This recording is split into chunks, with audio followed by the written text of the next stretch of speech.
un seul. Un seul, lequel? Ça, c'est peut-être un peu plus diététique. Oui, mais ça va me caler plus vite. Ça me calerait peut-être encore mieux. Fourré au chocolat. Après tout, juste un, c'est pas trop grave, quoi. Pourquoi on dit que c'est des tentations, les sucreries? Pourquoi? Bon, après, ça dépend de la pensée de chacun. Bon, hey, salut, c'est Karine, au fait. C'est la pensée du jour. On en parle des tentations aujourd'hui? Bienvenue!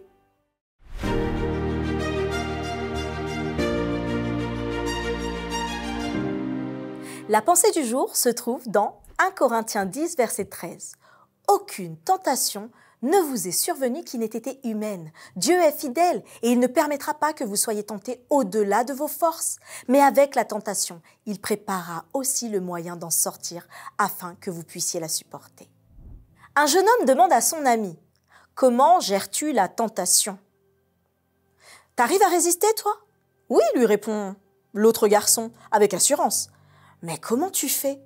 Le jeune homme ne répond pas immédiatement, se demandant quel est l'objectif de sa question.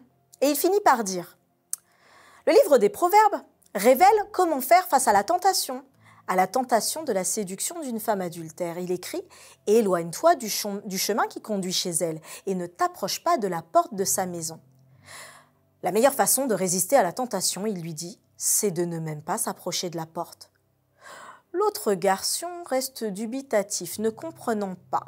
Son ami lui dit « Si tu te tiens à l'écart de la tentation, tu auras moins de chances d'être tenté, mais plus encore, si tu ne t'approches même pas de sa porte, pense à sa porte, la porte qui représente l'obstacle à franchir avant la tentation, alors tu n'iras pas vers cette tentation. » Naturellement, dans notre chair, homme-femme, nous avons tendance à aller vers ce qui nous attire, vers les tentations. Or, compare une tentation à une porte. Qu'est-ce qu'une porte a d'attrayante? Une porte. Nous avons tendance à aller vers souvent les situations qui sont un peu dangereuses ou qui nous apportent un plaisir, même momentané, et qui n'est peut-être pas très bon pour notre santé. Ça dépend de chacun. Mais en tout cas, la porte, c'est quoi exactement? La porte, c'est l'espace qui va te permettre de créer une rupture entre ce péché et ton choix. Quand tu passeras cette porte, tu accéderas au péché.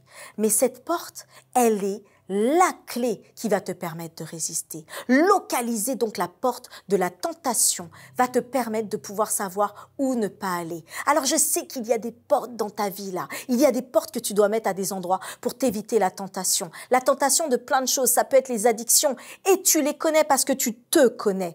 Nous avons pu passer par là, donc nous savons. Mais il y a à chaque fois des portes. Dieu te demande d'identifier la porte parce qu'aucune tentation qu'il ne te présente ne te soit présentée sans qu'il y ait un moyen d'en sortir et il veut te donner le moyen. Il veut te présenter la porte. Alors aujourd'hui, quelles que soient les tentations de ta vie, prends le pas aujourd'hui de dire « Seigneur, mets devant moi cette porte, que je puisse voir cette porte et que je puisse m'éloigner de cette porte. » Dieu veut te libérer de toutes les tentations parce que Dieu, s'il l'a présentée, il sait que tu vas la surmonter.